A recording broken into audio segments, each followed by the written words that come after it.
Nabi Nuh alaihi salatu wassalam, beliau diutus oleh Allah subhanahu wa ta'ala kepada suatu kaum di zamannya. Mereka banyak yang menyembah berhala.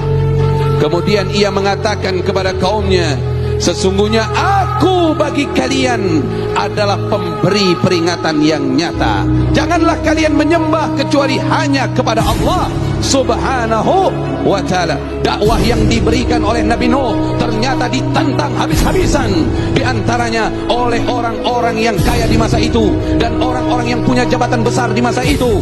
Maka berkata para pembesar dari orang-orang yang menyekutukan Allah dari kaumnya Nabi Nuh, apa yang mereka katakan?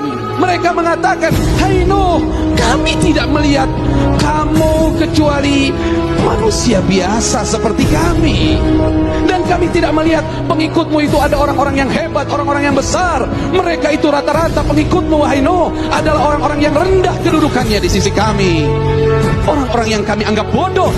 Allah subhanahu wa ta'ala memberikan wahyu kepada Nabi Nuh alaihi salatu wassalam, sesungguhnya dari kaummu tidak lagi ada yang akan beriman.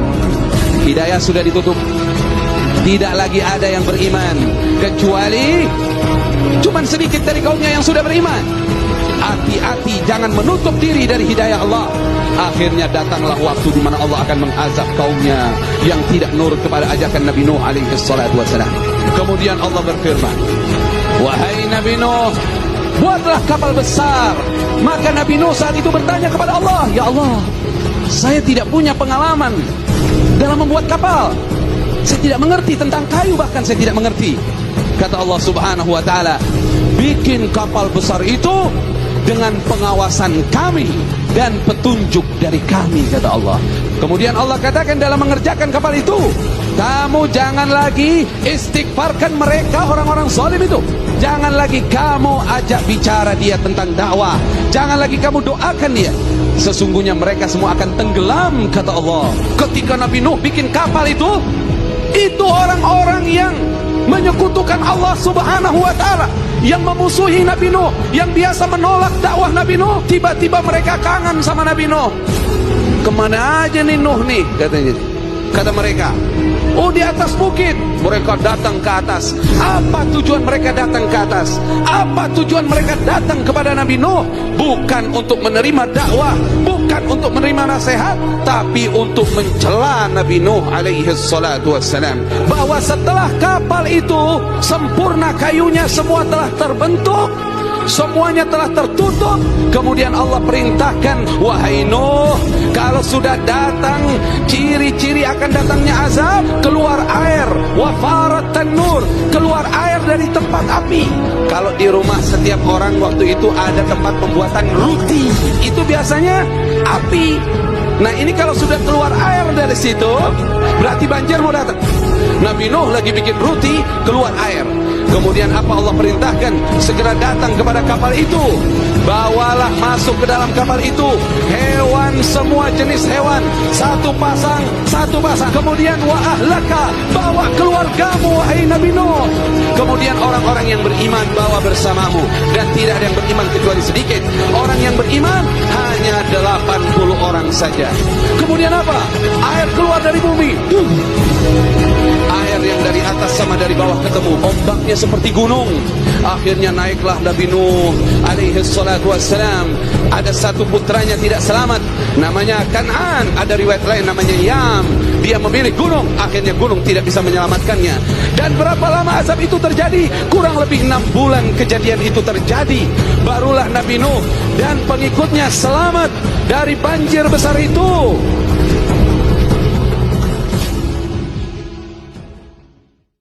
Kisah mengenai Nabiullah Isa putra Maryam, seorang nabi yang dihidupkan oleh Allah subhanahu wa ta'ala di muka bumi, terlahir tanpa ayah, tapi lewat rahim seorang ibu yang mulia, dan dia adalah Sayyidatuna Maryam bintu Imran. Sangat mudah bagi Allah subhanahu wa ta'ala. Allah pernah menciptakan Nabi Adam alaihi salam tanpa ayah dan tanpa ibu. Allah pernah menciptakan Sayyidati Hawa dari tulang rusuk Nabi Adam tanpa ibu. Sangat mudah bagi Allah Subhanahu wa ta'ala. Ini Allah Subhanahu wa ta'ala yang takdirkan Sayyidati Maryam melahirkan anak tanpa ayah. Singkat kisah, setelah dilahirkan oleh Sayyidati Maryam, disitulah timbul prasangka buruk dari banyak Bani Israel. Jadi mereka menuduh Sayyidati Maryam yang tidak-tidak. Akhirnya apa yang dilakukan oleh Sayyidati Maryam? Jadi diberikan isyarat, kalian tanya saja langsung sama bayinya. Akhirnya mereka berkata, gimana ceritanya kita bicara sama anak yang masih bayi? Disitulah Nabi Isa alaihi salatu wassalam diberikan mukjizat oleh Allah Subhanahu wa ta'ala menjawab pertanyaan mereka. Kemudian Allah Subhanahu wa ta'ala menganugerahkan kepada Nabi Isa mukjizat yang sangat banyak.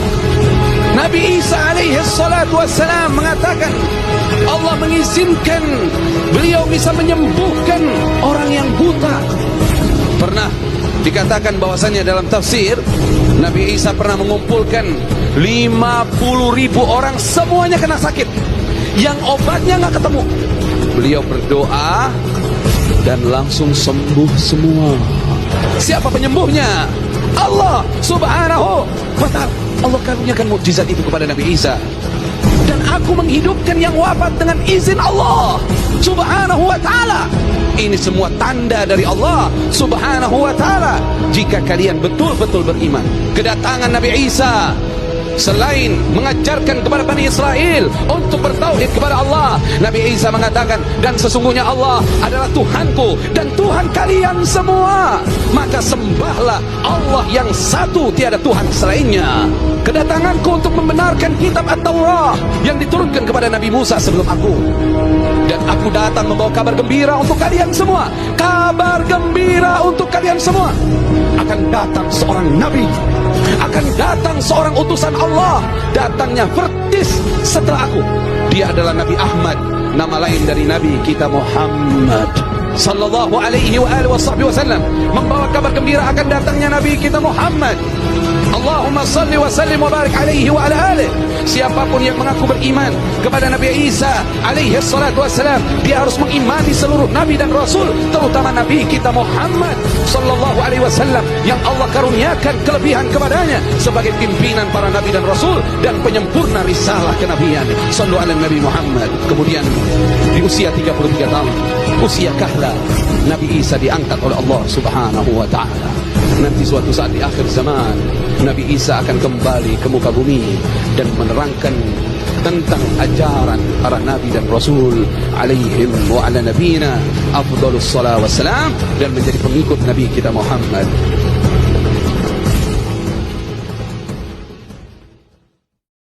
Kisah Nabiullah Yunus alaihi salatu wassalam.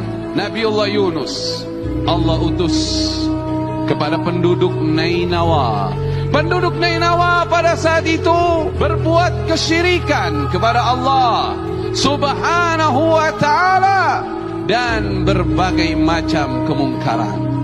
Nabiullah Yunus mengingatkan kepada mereka agar segera bertaubat kepada Allah, agar segera bertauhid kepada Allah Subhanahu wa ta'ala, menyembah Allah yang satu. Namun mereka selalu menolak ajakan Nabi Yunus, hingga datang sebuah peringatan besar dari Allah Subhanahu wa ta'ala, mengatakan kepada Nabi Yunus, sampaikan kepada umatmu, kalau dalam tempo waktu 3 hari tidak bertaubat kepada Allah, maka dipastikan Nainawa penduduknya semuanya yang tidak beriman akan dihancurkan oleh Allah Subhanahu wa ta'ala. Akhirnya Nabi Yunus menyampaikan itu kepada penduduk Nainawa, tapi banyak di antara mereka yang menutup telinga mereka, tidak mau dengar. Bahkan ada yang kurang ajar di antara mereka, mengusir Nabiullah Yunus alaihi salatu wassalam. Nabi Yunus alaihi salatu wassalam karena melihat kaumnya tidak peduli dengan nasihatnya yang terakhir itu, berinisiatif, belum mendapatkan perintah dari Allah, belum mendapatkan izin dari Allah, berinisiatif untuk keluar dari negeri itu.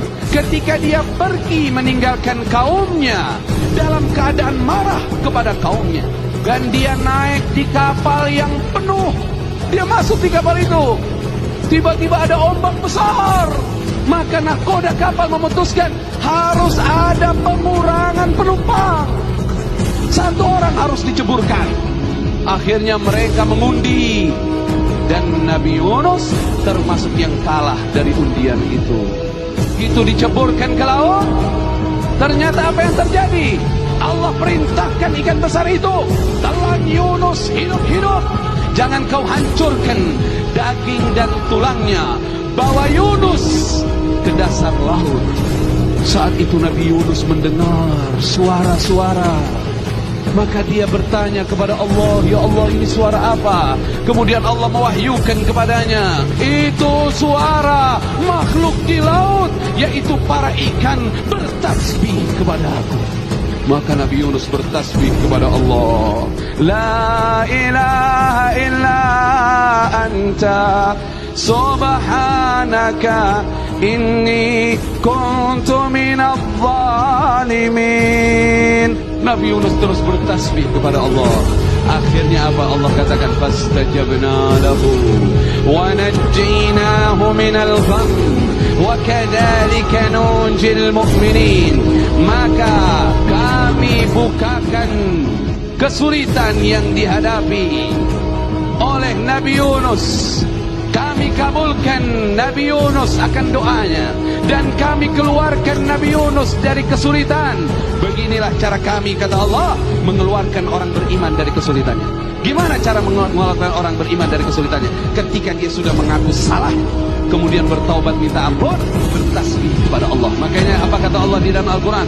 Sekiranya Yunus tidak bertasbih kepadaku di dalam perut ikan, dia akan dibiarkan dalam perut ikan sampai yaumul qiyamah. Allah subhanahu wa ta'ala menceritakan tentang kaum Lut. Kaum Lut awalnya bermula dari mereka bercanda satu sama yang lain. Bagaimana kalau seandainya kita coba lampiaskan biologis kepada sesama laki-laki? Bercanda. Sedangkan pada lawan jenis saja kalau zina tetap haram, apalagi ini ya, bukan dengan lawan jenis, dosanya double. Lampiasan biologisnya sendiri sudah salah, dosa, lalu sama lawan sesama jenis juga dosa sendiri. Ini luar biasa, penyakit, dan itu merata, dibiarkan merata. Fitrah mereka suka perempuan sebenarnya, gitu kan? Tapi bodohnya ditinggalkan fitrah itu. Lalu mereka memunculkan syahwat mereka di orang-orang ini. Bahkan sudah menjadi sebuah kebiasaan. Lalu Nabi Lut alaihissalam diutus kepada mereka untuk meluruskan itu setelah menyebar. Nabi Lut alaihissalam nasihatin, tidak mau tahu. Sampai mereka mengatakan, ya, keluarkan Lut dari wilayah kita ini. Innahum unasun yatatahharun. Karena mereka itu manusia-manusia suci. Kalau kita ini kotor, gitu bahasanya. Mereka tahu perbuatannya itu buruk, nggak normal. Mereka pesta-pesta, mabuk-mabuk, mereka melakukan homoseksual sana sini. Dan ini merata ya, terkenal negeri itu dengan memang homoseksual. Naudzubillah. Keluar Nabi Lut alaihissalam menjelang sampai subuh dengan semua kaumnya, dan Allah subhanahu wa ta'ala datangkan azab buat mereka. Maka Allah mengatakan, kami balik, kami jadikan bagian bawah negeri mereka, kami balik ke atas, kemudian kami jatuhkan. Dan Allah subhanahu wa ta'ala setelah membalik mereka, ya, dinaikkan ke atas lalu dibalik dengan hikmah sang pencipta, lalu kemudian dilemparkan dengan batu-batu dari api neraka sehingga menghancurkan mereka. Dihancurkan semuanya, tidak tertinggal satupun, ya, kecuali orang-orang yang sudah beriman kepada Nabi Lut alaihissalam. Kisah Nabiullah Hud alaihi salatu wassalam. Nabi Hud diutus kepada kaum yang disebut dengan nama kaum Ad. Mereka adalah orang-orang yang bertubuh tinggi-tinggi. Selain dari bertubuh besar, Allah berikan kemampuan, kecerdasan kepada mereka semua. Mereka adalah orang-orang yang berfisik kuat. Mereka adalah orang-orang yang pintar dalam ilmu bangunan. Pertama kali manusia yang pintar bangunan adalah kaum Ad. Tapi sayang seribu sayang, mereka sombong. Mereka melakukan kesyirikan kepada Allah. Mereka menyembah berhala-berhala. dan merekalah kaum yang pertama datang kembali sebagai penyembah berhala setelah banjir besar kaum Nabi Nuh alaihi salatu wassalam. Diutus kepada kaum Ad, yaitu Nabiullah Hud alaihi salatu wassalam, mengatakan kepada mereka, wahai kaumku, sembahlah oleh kalian semua Allah. Apakah kalian tidak takut kepada Allah? Apakah kalian tidak bertakwa kepada Allah subhanahu wa ta'ala? Apa yang mereka katakan? Mereka menolak dengan keras ajakan dari Nabiullah Hud. Bahkan mereka menghina Nabi Hud. Sesungguhnya kami memandang kamu, wahai Hud, adalah orang yang terbelakang. Bahkan mereka katakan, kau datang kepada kami lina'budallah wahdahu, untuk menyembah Allah yang satu, terus kita suruh ninggalin gitu berhala-berhala yang kami sedang sembah, warisan dari ayah-ayah kami. Kalau begitu, segera datangkan itu apa yang kamu janjikan. Kalau kamu benar utusan Allah subhanahu wa ta'ala. Mana azabnya? Mana azabnya? Datang azab pertama kepada kaum Ad. 3 tahun nggak turun hujan, kemarau panjang 3 tahun.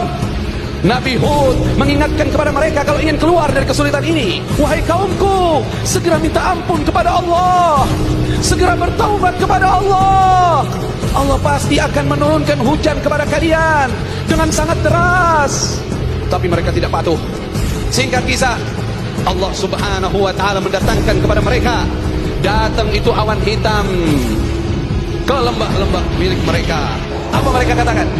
Inilah awan yang akan mendatangkan kita hujan. Mereka keluar dari rumah mereka, berbondong-bondong ingin di bawah awan itu. Apa kata Allah? Awan itu tidak membawa air, tapi awan itu mengeluarkan angin yang sangat kencang, yang di dalam angin itu ada azab yang pedih. Angin itu datang selama 7 malam 8 hari. Itu mereka dilempar ke gunung yang satu, buar. Mereka seperti pohon kurma yang sudah lapuk, dan tidak ada yang tersisa dari orang-orang yang menyekutukan Allah subhanahu wa ta'ala. Tapi angin itu bagi Nabi Hud dan umatnya adalah kesejukan dan kedamaian. Subhanallah. Makanya berkenaan dengan hal ini, hadis yang diriwayatkan Imam Muslim sahih dari Sayyidatuna Aisyah radhiyallahu taala anha, beliau menyampaikan bahwasannya Rasulullah kalau sudah melihat angin agak kencang, maka Nabi sallallahu alaihi wasallam berdoa, aku minta kebaikannya. Kebaikan apa yang ada padanya? Kebaikan apa yang dikirimkan dengannya angin ini. Dan aku memohon perlindungan darimu ya Allah dari keburukannya, keburukan apa yang ada padanya, dan keburukan apa yang dikirimkan dengannya.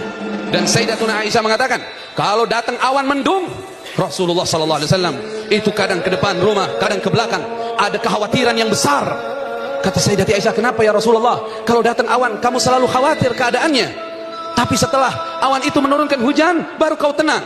Ya Aisyah, kita jangan seperti kaum Ad yang sudah memastikan ini awan mendatangkan hujan. Kita mesti takut kepada Allah subhanahu wa ta'ala. Kita minta kepada Allah agar awan ini bertanda rahmat buat kita semua.